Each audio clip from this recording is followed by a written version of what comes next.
health as a lifestyle and using medicine to promote, just living the best life that we can, and our bodies is and our health is such a huge part of that. And so,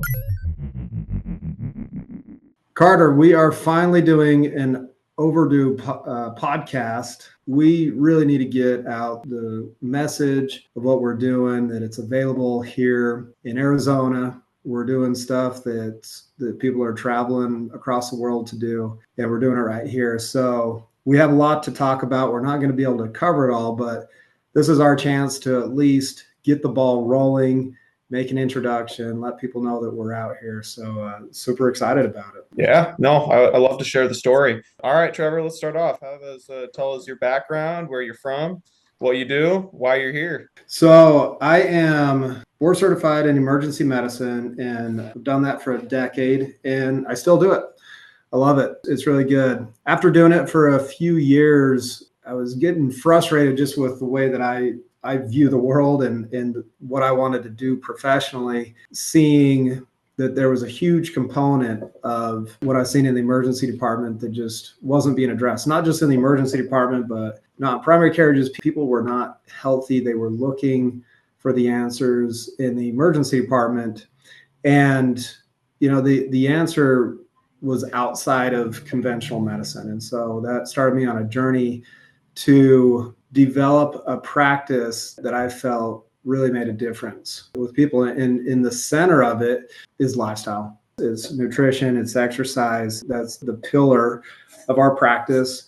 But a very important part, and something that is so cool to embrace, is innovative medical treatments that are new and upcoming, not just to treat problems that have already manifested themselves. Like, for example, somebody in the emergency department is having a heart attack because they didn't jump on it early. So instead of having reactive medicine, having proactive medicine. And so that sent me on this journey, learning, a lot of different skill sets, going to a lot of different trainings, doing a lot of practice. And so, here we are. This is 5 years after starting this journey of slowly building up to where we're at now. But here we are in Chandler, Arizona. We have a medical practice. You're here full time. I'm here every week. And we have a thriving practice with a lot of patients that have benefited from this type of treatment. That's my end of the story. I want you to share your side of the story because, I'll give you a little segue. You came into the practice early in the stages as a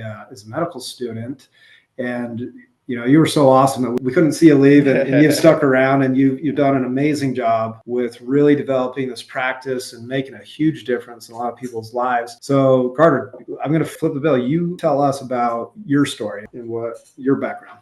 Yeah, no, for sure. I mean, I just want to thank you for bringing me on, man. It's like it lines up with my goals, my aspirations, my passions. But for people that don't know, I'm the secondary provider to this clinic, kind of the Robin to your Batman. I'm actually only been working here for 2 years out of PA school. Kind of my history was a high school athlete of all sorts, played many different things: football, basketball, golf, tennis, wrestling, swimming, just to name a couple. Always kind of figured I was going to go into the medical field. My mom's a physical therapist, but she's super holistic, all natural. Wouldn't even let us have a microwave throughout high school and middle school. When it broke in middle school, that was gone. So medical biology major at University of South Dakota, minored math, chemistry. Worked as actually an EMT for about 3.5 years during undergrad. Then took about 2 years off of school afterwards to work in the ER department as a patient care tech, and then maintained my job as EMT, and then got into PA school at Midwestern in Arizona. And so that's when our paths started to align. I actually, in my ER rotation, which was primarily what I was interested in, but I also knew I loved sports. So I knew that there was going to be some types of sports, orthopedic, sports surgery, or ER career for me in the future. But I actually met an old colleagues of Trevor's who pointed me in the direction of Optimize. And so I set up my elective rotation with Optimize as a student, and then set up my second elective rotation with Optimize. Really fell in love with what they did, and apparently it was good enough that they wanted to keep me on afterwards. So that's kind of my story there. Yeah, well, you've exceeded expectation, and that was very, humble introduction. I brag about you all the time. You've done such an amazing job at really developing and pushing forward everything. And one of the things that I like that you said, and I had never really thought about it, is we really do have that background of emergency medicine, and then the sports, or I like to call it an athletically minded, or emphasis on exercise, on sports. And, that's really the feel of the practice, not just us as the providers and the staff as well. And on that topic, right? So we have a trainer here, Brandon, who's awesome, who works hand in hand with us with, the different musculoskeletal conditions that we treat. And he can really augment under our direction, and really more so just working together. Incredibly smart, and we'll have him on the podcast too. But same frame of mind, very kind of, I'm going to use that term again, athletically minded, that regenerative approach of really utilizing the body's innate ability to heal itself through guidance and augmentation with different, therapies and medicines. And, and it's going to be fun as we really delve into those in the future.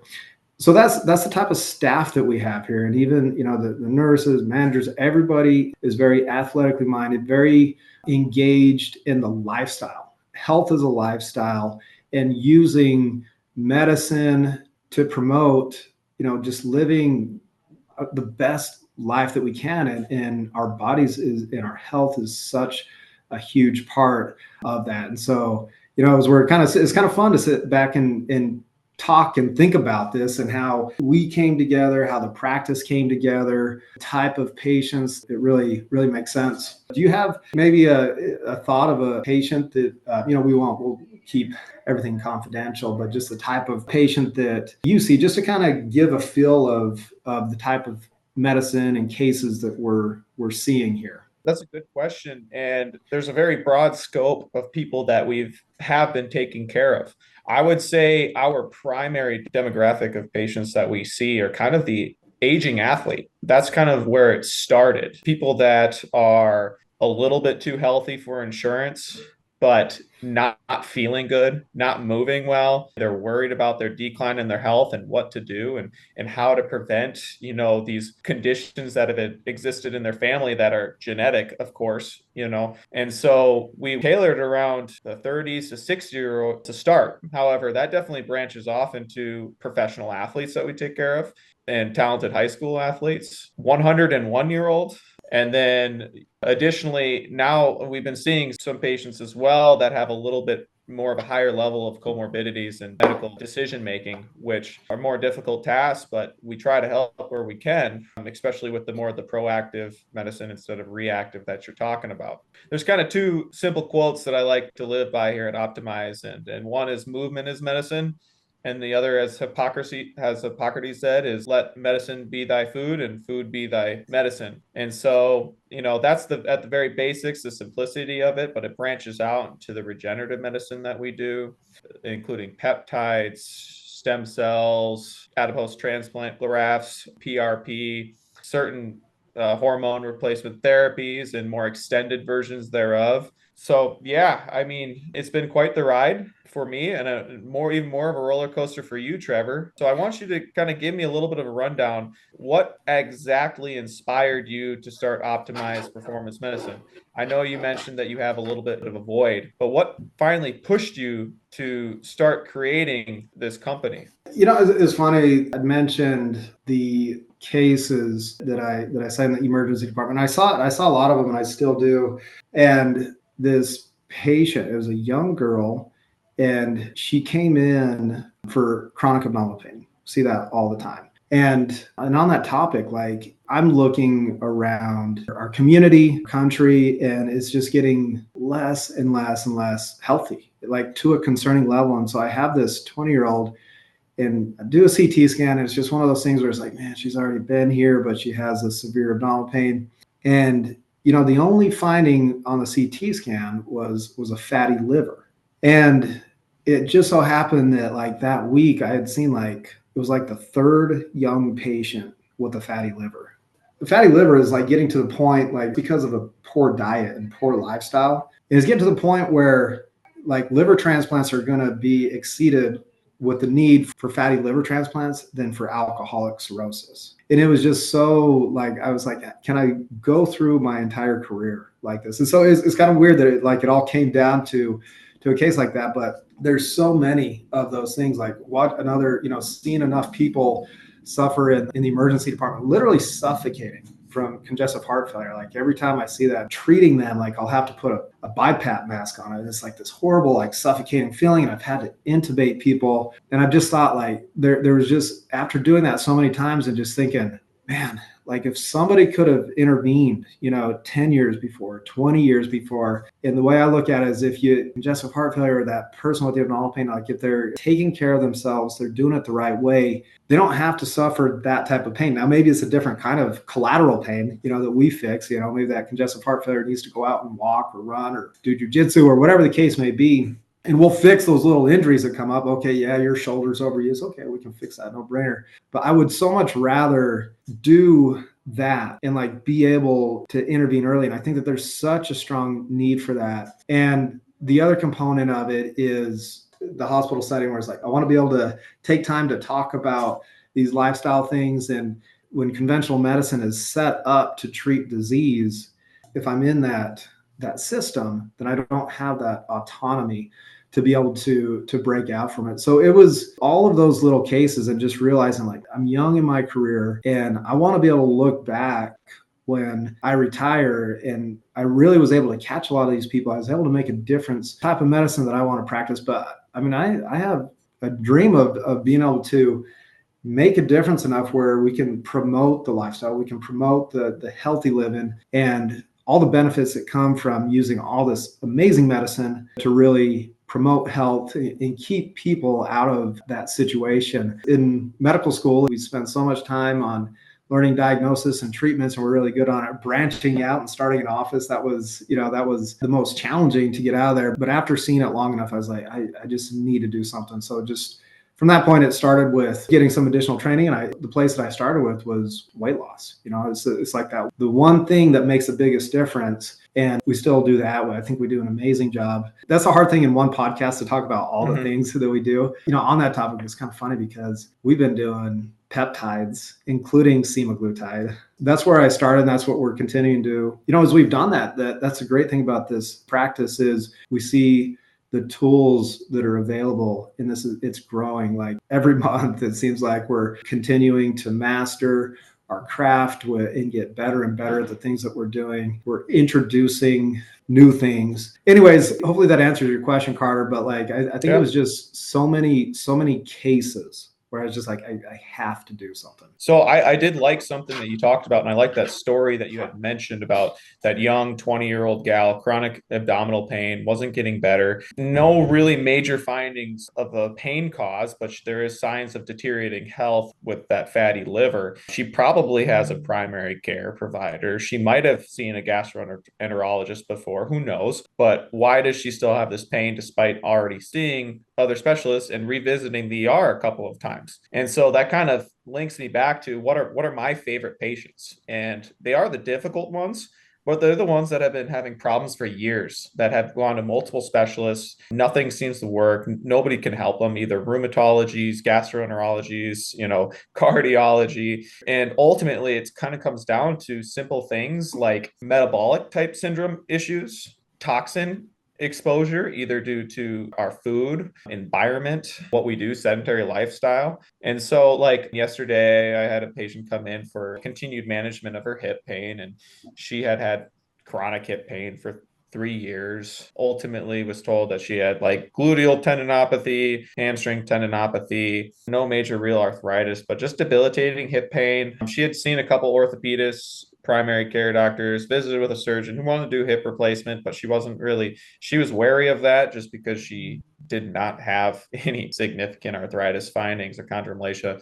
And so, we just looked at her MRI and it didn't show anything major. So other than the tendinopathy, but it's like, okay, what about the restricted movement of the glutes? The glutes get sat on a lot. They get stretched. They get weak, while the hamstrings, adductors, they get shortened. And we did a little bit of PRP to the gluteal tendinopathy, hamstring tendinopathy, intra-articular joint. After she had been told she needs steroid injections for the rest of her life until a hip replacement, she told me she was 75% better. That was a year ago. Comes back, still 75% better. She's like, what's going on with the rest of this? And so what we've been doing is isolated trigger points, those tight gluteal muscles that get locked up and almost petrified. And after just a couple sessions of that and shockwave, which is another treatment we'll go into in the future, she is pain-free and is, a firm believer in Optimize because so many other people have failed her. To me, the concept is simple. Why not attack the solution instead of wait to find the core problem and instead of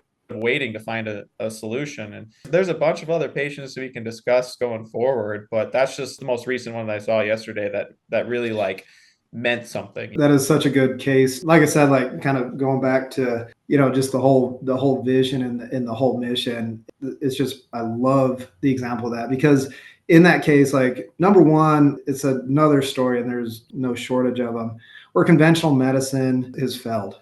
People going in and they need to, in a very short amount of time, be put into a certain box. And then if it doesn't work for them, then sadly to say, a lot of times the patient gets blamed for it. Oh yeah, it's all in your head, or whatever the case may be, and they're kind of dismissed. Here's a case where one, you look at all the tools that you used for this case that you have that typically aren't available in conventional medicine. So she came in and first of all, you just listened with an open point of view. It wasn't like, hey, you have hip pain, you need surgery.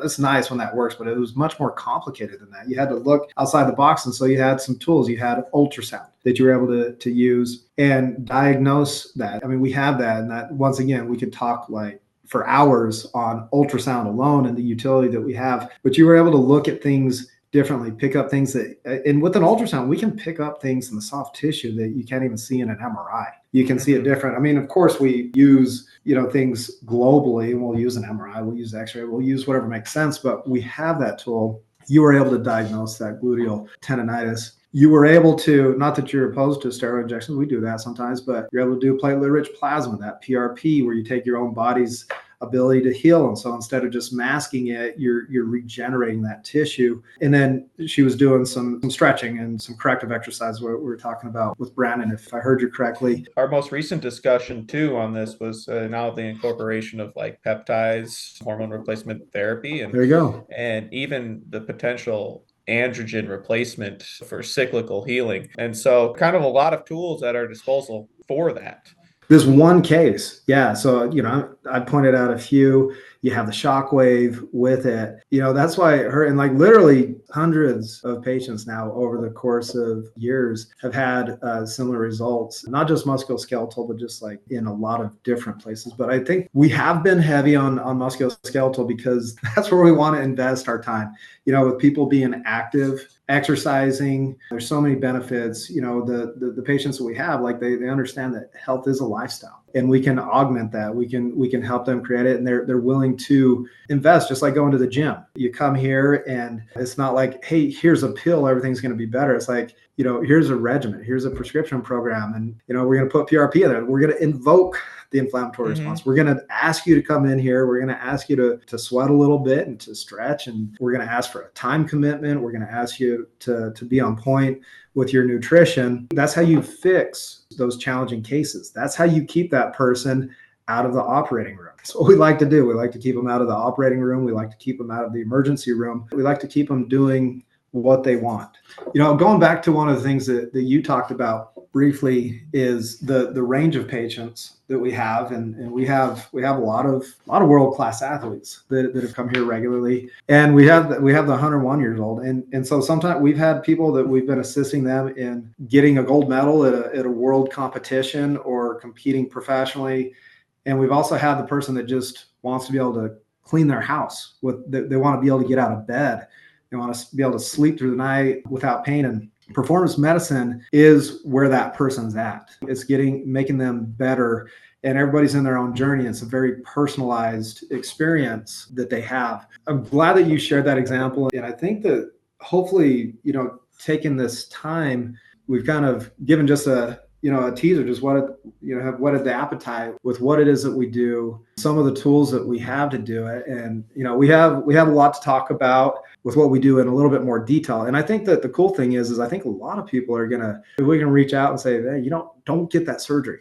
How many times have we seen that? Or come talk to us. Because if we see something like, you need to go talk to a surgeon. We have some good ones that we'll refer you to. Gosh, the risk and the time and the effort, we've been able to catch people and make a situation where they didn't have to do that. It's been cool to be able to get a summary, but, wrapping it up here, Carter, do you have anything else with this intro session that you wanted to say? Or I was going to ask maybe you one more question. I do want to just state that the cool thing about this field is that it is kind of like a team effort, not just amongst, our coworkers and peers at the clinic, but amongst all regenerative medicine, proactive health individuals, at conferences such as Toby, A2M. It's kind of cool as we build awareness, everybody is benefiting from that. Clinicians are benefiting. Obviously, the patients are benefiting when they're figuring out how to prevent some of these debilitating issues and getting to the point where they're in severe surgeries or stuck on 20 different medications, and there's absolutely no reversal of those issues because they're so far down that rabbit hole. I would say the entire podcast has summarized some of that, but one other question I have is, what has been your greatest challenge just getting this clinic up and started? The first thing that pops up into my mind is letting people know, the medicine, I've always said this, that in every type of medicine's easy, at the end of the day, you learn it and you practice it. It's the art of applying, working with, the patients and delivering it a lot of times, but hasn't been a challenge, but it's been a lot of work. It's been a lot of hard work, getting outside of, my comfort zone and learning and growing and just being willing to kind of be in that position again, where I feel like a medical student, all over again and learning and growing. But that's also been, incredibly rewarding. So it's taken time. I think that it's taken a few years to really develop a lot of this because we have so many different things that we offer. It's taken time to develop that. It's taken time to understand hormones. It's taken time to understand IV infusions, the musculoskeletal, the ultrasound. So many different skill sets that we've learned, and there's so much time in a day. And so, just coming up with the time investment has probably been the challenge. But the other thing that, at the end of the day is we have such a great product. The primary source of the way that people find us is patients tell other patients about it. I've never been the type to do something like this, speaking of outside of comfort zone, making a podcast, but getting the word out, it has been much more challenging than the medicine itself. We've done that. We perfected it. We put in the elbow that's required with that. And so, hopefully now we have this awesome service, this awesome product that's making such a difference in people's life. Hopefully we can continue doing the word of getting that out. So hopefully that answered your question, Carter.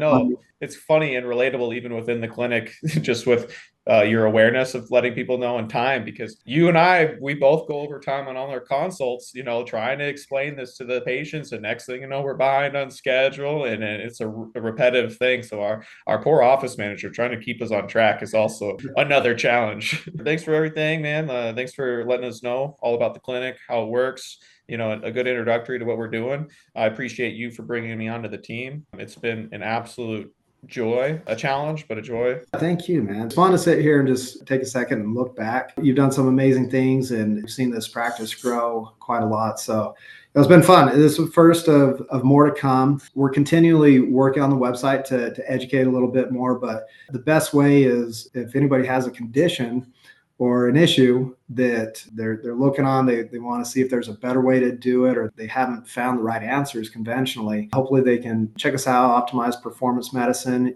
It's a Google search away here in Chandler, and check us out. And we're always happy to talk about what we're passionate about doing. Sounds good, man. Well, I'll catch you later in office and at the next podcast. All right. Take care.